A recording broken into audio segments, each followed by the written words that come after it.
யாருங்க அது? வேற யாரு? 21 வருஷத்துக்கு முன்னால பண்ண அவமானம் போதாதுன்னு இப்ப மறுபடியும் அவமானப்படுத்த வந்திருக்கான் அந்த கிஷோர்.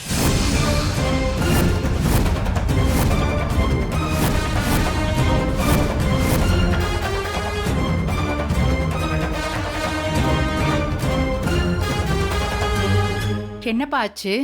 கிஷோர் மாயா மேல பிராது கொடுத்திருக்காமா.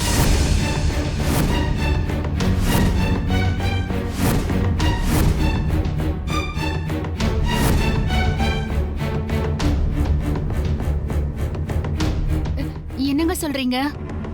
அவர் எதுக்கு மாயா மேல பிராது கொடுக்கணும்? மாயா காதலிக்கிற பையன் சீனுதான்னு சொல்லி பிராது கொடுத்திருக்கான்.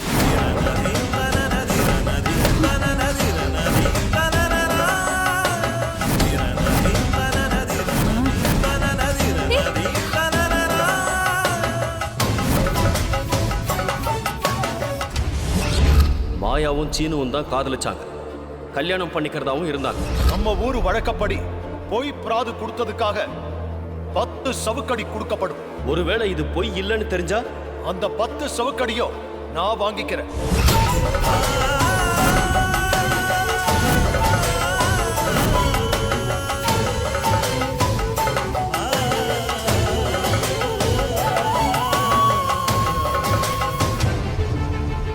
எது நடக்க கூடாதுன்னு நினைச்சனோ அது நடந்துருச்சே. கடவுளே, இப்ப நான் என்ன பண்ண போறேன்? ஐயோ, இது என்ன புது புயலா இருக்கு? எதுக்காக அந்த மனுஷன் இந்த மாதிரி ஒரு காரியத்தை பண்ணாரு? அவனுக்கு எவ்வளவு துணிச்சல் இருந்தா நம்ம வீட்டு பசங்க மேல இப்படி ஒரு பொய் பிராது கொடுப்பான்?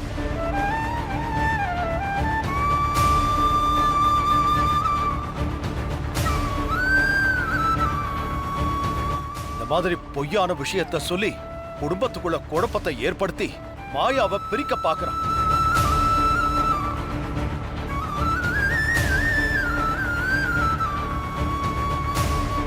நம்ம பிள்ளைங்களை பத்தி நமக்கு தெரியாதாமா? இவன் இப்படி சொன்னா நான் நம்பிடுவேனா? குடும்பத்தை பத்தி யோசிக்கிறதே இல்ல.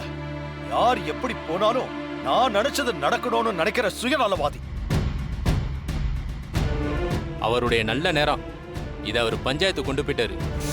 இதே இது வீட்டில் வச்சு சொல்லியிருந்தாருன்னு வைங்களேன், நடக்கிறதே வேற.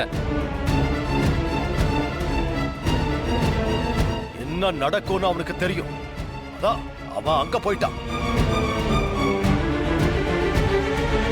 சீனுவையும் மாயாவையும் நாளைக்கு பஞ்சாயத்துல நிறுத்த வேண்டிய கட்டாயத்துல நான் இருக்கேம்மா.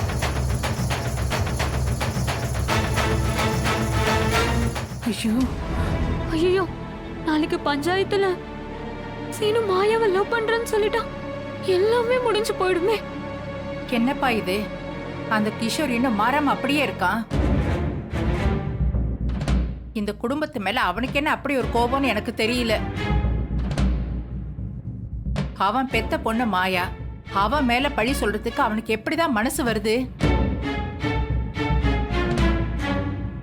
மாயா இப்போ நம்ம பக்கம் நிக்கிறாள்ல, அதான் அவருக்கு கோபம். மாயா காதலிக்கிற பையன் வேற யாரையாவது சொல்லியிருந்தாலும் பரவாயில்ல. சீனுவை போய் சொல்லியிருக்கான்.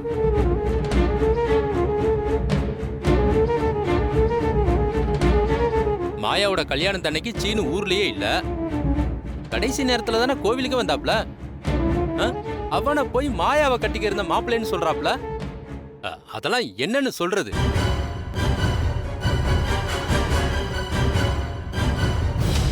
என்ன நீ இது?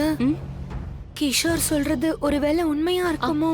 சச்ச, அதெல்லாம் இருக்காது பார்வதி. மாயாவோட கல்யாணத்தன்னைக்கு சீனு நம்ம கூட தானே இருந்தான். அந்த கிஷோர் என் பிள்ளையோட கல்யாணத்தை நிறுத்ததான் இந்த மாதிரி ஒரு திரிய கொளுத்தி போட்டிருக்கான். அவனைத்தான் வேண்டான்னு மாயா அன்னைக்கே தூக்கி போட்டுட்டால. அப்புறம் எதுக்கு அவன் இன்னும் இங்கேயே சுத்திட்டு இருக்கான்?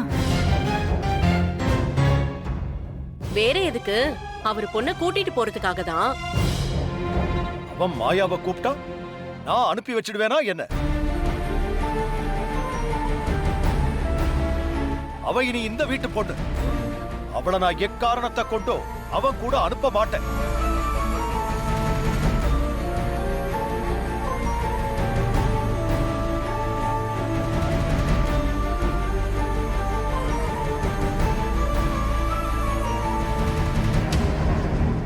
சீனு, இது சாதாரணமா முடியாதுன்னு நினைக்கிறேன். ஒரு பெரிய பிரளயமே காத்துக்கிட்டு இருக்குடா. நாளைக்கு பஞ்சாயத்துல 10 சவுக்கடி உறுதியா கிடைக்க போகுது. எங்க வீட்டு பிள்ளைங்க மேலேயா பிராது கொடுக்கறான்?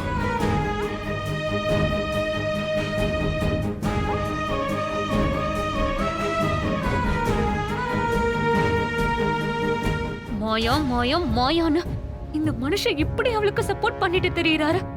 பிரச்சனை கைமீறி போயிட்டு இருக்கு. இதுக்கு ஒரு முடிவு கட்டணும்.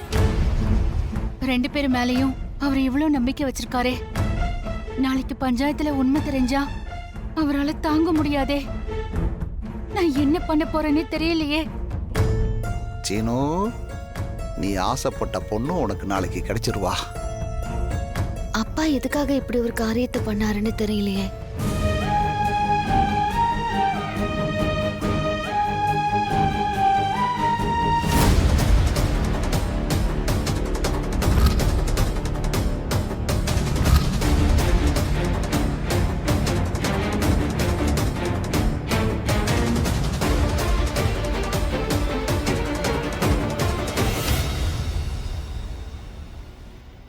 வாமா. என்ன என் மேல கோவமா? எதுக்கு டாடி இப்படி பண்ணீங்க? எல்லாம் உன் நல்லதுக்காக தான். எனக்கு தெரியுமா, உன்னால சீனுவை மறக்க முடியாது. வாழ்க்கை ஃபுல்லா ஒன்னா வாழணும்னு ஆசைப்பட்ட ஒருத்தனை நீ ரிஜெக்ட் பண்ணிட்டு எவ்வளவு வேதனையில இருக்கன்னு எனக்கு தெரியும். அதையெல்லாம் பார்த்துக்கிட்டு என்னால சும்மா இருக்க முடியாது. என் பொண்ணு சந்தோஷமா இருக்கணும், அதுதான் என்னோட ஆசை. இதை நான் என்னோட கடமையா தான் செஞ்சேனே தவிர கலகம் உண்டாக்குறதுக்காக இல்ல. டாட், வீட்ல யாருமே நம்பல. அவங்க நீங்க பொய் சொல்றீங்கன்னு நினைச்சிட்டு இருக்காங்க. அந்த அளவுக்கு எல்லாரும் என் மேல நம்பிக்கை வச்சிருக்காங்க. அவங்க வைக்கிற நம்பிக்கை உன் வாழ்க்கையை அழிச்சிட்டு இருக்கு மாயா. உன்னோட ஆசை கனவு எல்லாத்தையுமே அதை அழிச்சிட்டு இருக்கு மாயா. அவங்களோட சேர்ந்து உன்னோட வாழ்க்கையை நீயே அழிச்சிட்டு இருக்க மாயா. அவங்கள விட்டுட்டு நீ வெளியே வா, அப்பதான் நீ நல்லா இருப்ப மாயா. நாளைக்கு பஞ்சாயத்துல வந்து உண்மையை சொல்லிடு. நான் உண்மையை சொல்லுவேன்னு எப்படி டாட் நீங்க நம்புறீங்க? உண்மை உன்கிட்ட மட்டும்தான் இருக்குன்னு நினைக்காத, அது இன்னொருத்தர்கிட்டயும் இருக்கு.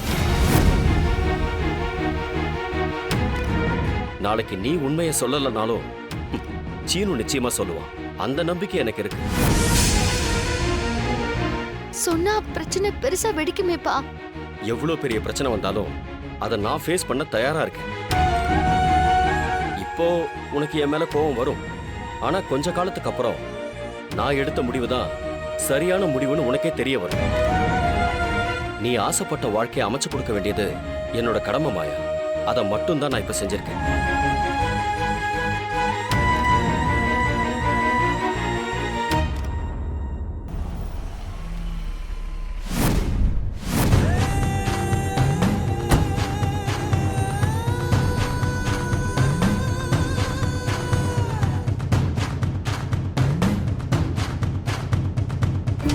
கரண்ட் சம்மதி என்ன கரண்ட் ஷாக் அடிச்ச மாதிரி வராரு? வாங்க, வந்து உட்காருங்க. உட்கார்றதெல்லாம் இருக்கட்டுங்க. என்னதான் நடக்குது இந்த வீட்டில்?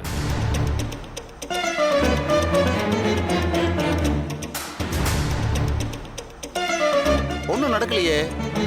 ஏன் சம்மதி வந்ததும் வராதுமா இப்படி கேட்குறீங்க? ஏங்க சம்பந்தி, எதுவுமே நடக்காத மாதிரி உங்களால் எப்படி பேச முடியுது?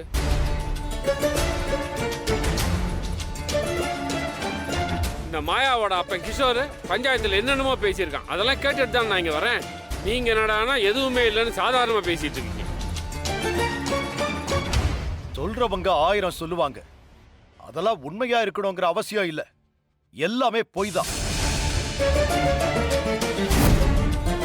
பஞ்சாயத்துல வச்சு யாராவது அப்படி சொல்லுவாங்களா? பொய் சொல்றவங்களுக்கு இடம் எல்லாம் கிடையாது. எங்க வேணாலும் சொல்லுவாங்க. அவர் எதுக்கு அப்படி சொல்லணும்? வேற எதுக்கு?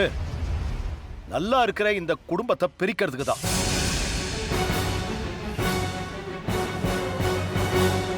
கிஷோர் சொன்னது அத்தனையுமே பொய் தான். அதை நினைச்சு நீங்க பயப்பட வேண்டாம். எப்படிங்க பயப்படாமல் இருக்க முடியும்? ஒன்றை பேத்தவங்க நான் விஷயத்தை கேள்விப்பட்ட உடனே நெஞ்சில் இடி விழுந்த மாதிரி பதட்டம் வராது? உடம்பு பூரா பத்திக்கிட்டு எறிகிற மாதிரி இருக்கு. நீங்க என்னடா சாதாரணமாக எல்லாம் பொய்யுங்க. சரி விடுங்க சம்மந்தி, ஜில்லுன்னு ஒரு மோரை குடிச்சா எல்லாம் சரியாயிடும். இத பாருங்க, நான் ரொம்ப சீரியஸா பேசிட்டு இருக்கேன். நீங்க என்னமோ ஒண்ணுமே நடக்காத மாதிரி விளையாட்ட பேசுறீங்க. ஐயோ, இந்த மனுஷன் யார்கிட்ட எப்படி பேசுறதுன்னு தெரியாம உளறி கொட்டுறாரே. அது ஒண்ணும் இல்ல சம்மந்தி. இந்த விஷயத்த யாருமே நம்பல. அதனாலதான் அது எங்களுக்கு பெரிய விஷயமா தெரியல. இங்க பாருங்க, நீங்க எதை நினைச்சும் பயப்பட வேண்டாம். இது எங்க குடும்ப பிரச்சனை தான். நாளைக்கு அதுக்கு ஒரு முடிவெடுக்க போறேன். நீங்க எல்லாருமா சேர்ந்து இது ஒண்ணுமில்ல, இது பொய், இது சாதாரண விஷயம் தானே சாதாரணமா சொல்லலாம். ஆனா மாப்பிள்ளை எதுவுமே சொல்லாம நிக்கிறாரு. அவர் அமைதியா நிக்கிறத பார்க்க பார்க்க எனக்கு உள்ளுக்குள்ள பயம் அதிகமாகுது.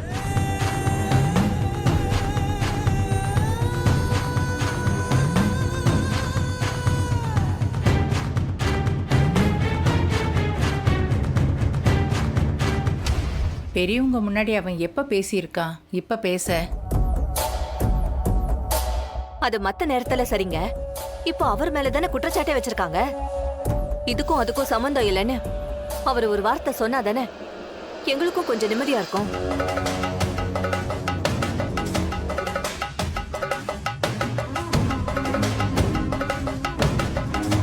மாப்பிள்ளை அமைதியா நிக்கிறத பார்க்க பார்க்க எங்களோட பயம் அதிகமாயிட்டே இருக்கு. அதனால மாப்பிள்ளையோட முடிவு என்னன்னு இங்கேயே சொல்லுங்க. இத பாருங்க, மாப்பிள்ளை பஞ்சாயத்துல சொல்லுவாரு. இல்ல, பிரச்சனை பஞ்சாயத்து வரைக்கும் போயிருக்கு. பஞ்சாயத்துல வச்சு விசாரிக்கும் போது அங்க எல்லா விஷயத்தையும் சொல்லணும்ல. இதுல மாயாவும் தான் சம்பந்தப்பட்டிருக்கா. நீங்க அவகிட்ட இது உண்மையானு கேட்டு பாருங்க, அவளும் சொல்ல மாட்டான். ஏன்னா அப்படி சொல்லக்கூடாது. எதுவா இருந்தாலும் பஞ்சாயத்துல மட்டும்தான் சொல்லணும். நீங்களும் ஒரு ஊர் பெரியவர் தானே, உங்களுக்கும் இதெல்லாம் நல்லாவே தெரியுமில்ல. தெரிஞ்சிருந்தும் கேட்டுக்கிட்டு இருக்கீங்க.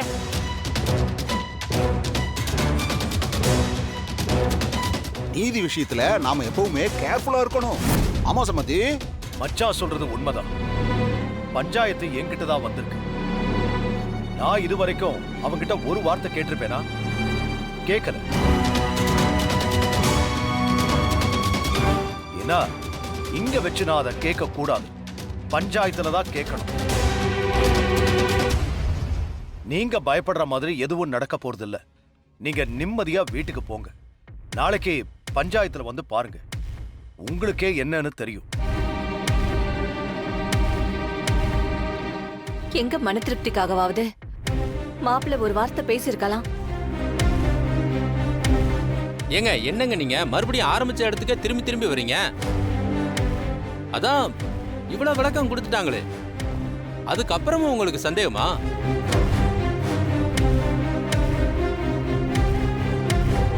ஒரு விதத்துல மச்சான் சொல்றது சரிதான். மச்சான், நான் உங்களை அக்ரி பண்றேன்.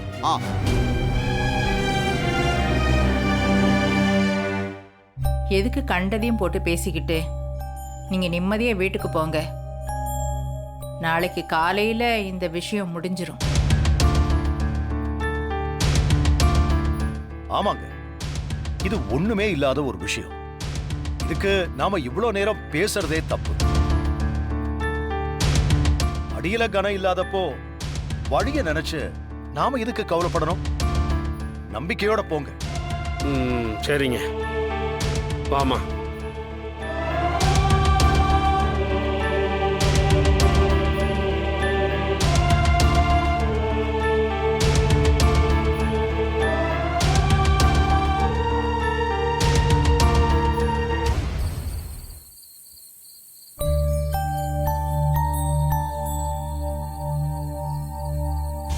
ஒருவேளை இது பொய் இல்லைன்னு தெரிஞ்சா அந்த 10 சவுக்கடியையும் நான் வாங்கிக்கிறேன். அவ இந்த வீட்டு பொண்ணு. அவளை எக்காரணத்தை கொண்டும் அவன் கூட அனுப்ப மாட்டேன். வாழ்க்கை ஃபுல்லா ஒன்னா வாழணும்னு ஆசைப்பட்ட ஒருத்தனை நீ ரிஜெக்ட் பண்ணிட்டு எவ்வளவு வேதனையில இருக்கேன்னு எனக்கு தெரியும். என் பொண்ணு சந்தோஷமா இருக்கணும், அதுதான் என்னோட ஆசை. இதை நான் என்னோட கடமையா தான் செஞ்சேனே தவிர கலகம் உண்டாக்குறதுக்காக இல்லை. நாளைக்கு காலையில பஞ்சாயத்துல நான் என்ன சொல்ல போறேன்? காப்பாத்த உண்மையை சொல்றதா இல்ல பெரியப்பாவோட மானத்தை காப்பாத்த பொய் சொல்றதா? இப்படி ஒரு சிக்கல் வரும்னு நான் கொஞ்சம் கூட எதிர்பார்க்கல.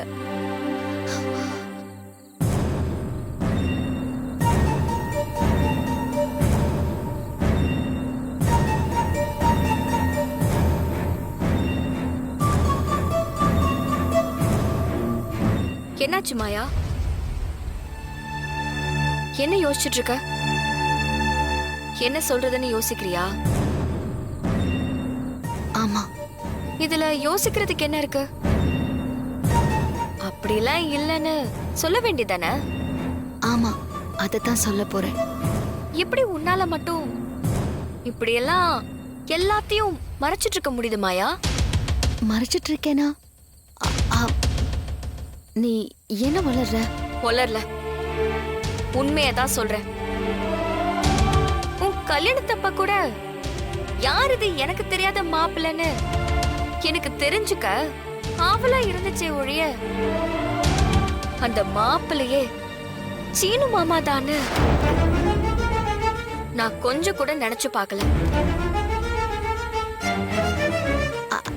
அப்பா ஏதோ பஞ்சாயத்துல சொன்னாருங்கிறத வச்சு நீயும் இப்படி பேசுற? அத வீட்ல இருக்கிற யாருமே நம்பல. ஏன் பெரியப்பாவே கூட நம்பல. நீ நம்பிட்டு வந்து பேசுற? யாரோ ஏதோ சொன்னதை வச்சு நீ எதுவும் பேசாததானா? யாரோ ஏதோ சொன்னது வேணும்னா பொய்யா கூட இருக்கலாம். ஆனா உன் மூஞ்சும் உன் செய்கையும் அது பொய்ன்னு சொல்லலையே. இது பாருதானா, எனக்கு சீனு மேல லவ் எல்லாம் கிடையாது. இதெல்லாம் இல்லாத கற்பனை. சரி, இது கற்பனையாவே இருந்துட்டு போகட்டும். அப்போ உண்மையை சொல்லு. நீ யார லவ் பண்ண?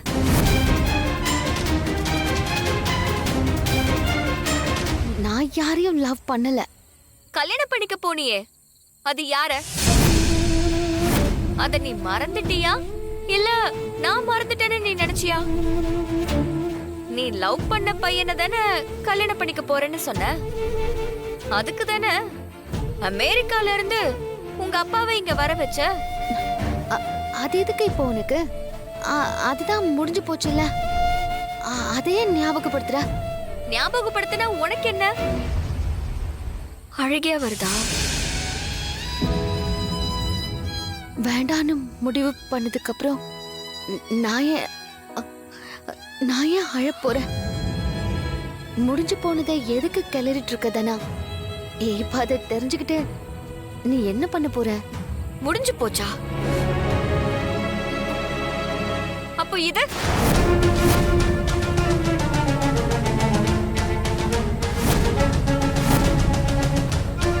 இதுக்கு என்ன அர்த்தம் மாயா? உண்மையை ஒத்துக்கோ. நீ சீனு மாமாவை தான் லவ் பண்றங்கற உண்மையை ஒத்துக்கோ. அதெல்லாம் எதுவும் கிடையாது. இத பார்த்து நீ சொல்ற பாத்தியா? என்ன அவ்வளவு பெரிய முட்டாள்னு நினைச்சியா? அது கூட முடியாது மாயா. குடுதானே முடியாது மாயா. ஏன் இதை என்கிட்ட இருந்து மறைச்ச? நான் உன்கிட்ட எத்தனை வாட்டி கேட்டிருக்கேன், யார் மாப்பிள்ளன்னு. ஒவ்வொரு முறையும் ஒரு காரணத்தை சொல்லி நீ தப்பிச்சுக்கிட்டே இருந்தல. நான் காதலிக்கிறேன்னு தெரிஞ்சதும் எனக்கு எவ்வளவு அட்வைஸ் பண்ணிருப்ப. நான் தப்பு பண்ணா கூட ஒத்துப்பாங்க, நீ பண்ணா ஒத்துக்கவே மாட்டாங்கன்னு சொன்னியே. ஒத்துக்கிற விஷயத்த நீ ஏன் எல்லார்கிட்ட இருந்தும் மறைச்ச? ஏன் சொல்லல? எனக்கு சொல்லணும்னு தோணல. நீ சொன்ன அதே காரணம் தான். இந்த குடும்பத்துக்காக உன்னை நான் ப்ரொடெக்ட் பண்ண நினைச்சேன். அதே மாதிரி தான் இந்த குடும்பத்துக்காக நான் மறைச்சேன். மாறி இருக்கேன். என் அம்மா பண்ண தப்பு என்னன்னு எனக்கு தெரிய வந்ததுக்கு அப்புறம் என்னால அவங்க பண்ண தப்ப பண்ண முடியல. அத பண்ணி இந்த குடும்பத்தை மறுபடியும் என்னால தண்டிக்க முடியல. அதனால தான் நான் சொல்லல. வேல்யூபிளான ரீசனா தான் இருக்கு. சரி, அதை விட நாளைக்கு பஞ்சாயத்துல நீ என்ன சொல்ல போற?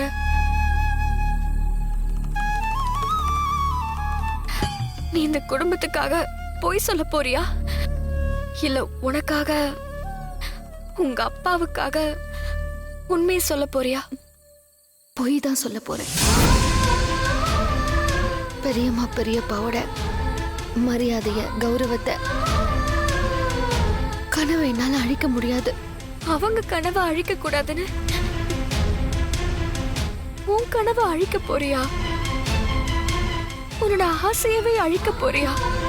நான் என் லைஃப்ல ஆசைப்பட்டதெல்லாம் அனுபவிச்சிருக்கேன். அது எதுவும் எனக்கு புதுசு இல்ல. ஆனா இப்போ நான் அனுபவிச்சுட்டு இருக்கிறது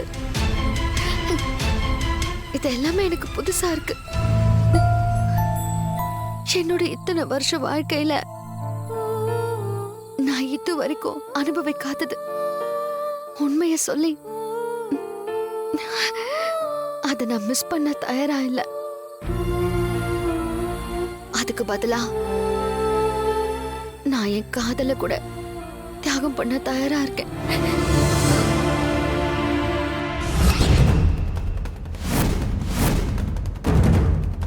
மாயா, நீ காதலிச்சு கல்யாணம் செஞ்சுக்க போறது சீனுவன்னு உங்க அப்பா சொல்லிருக்காரு.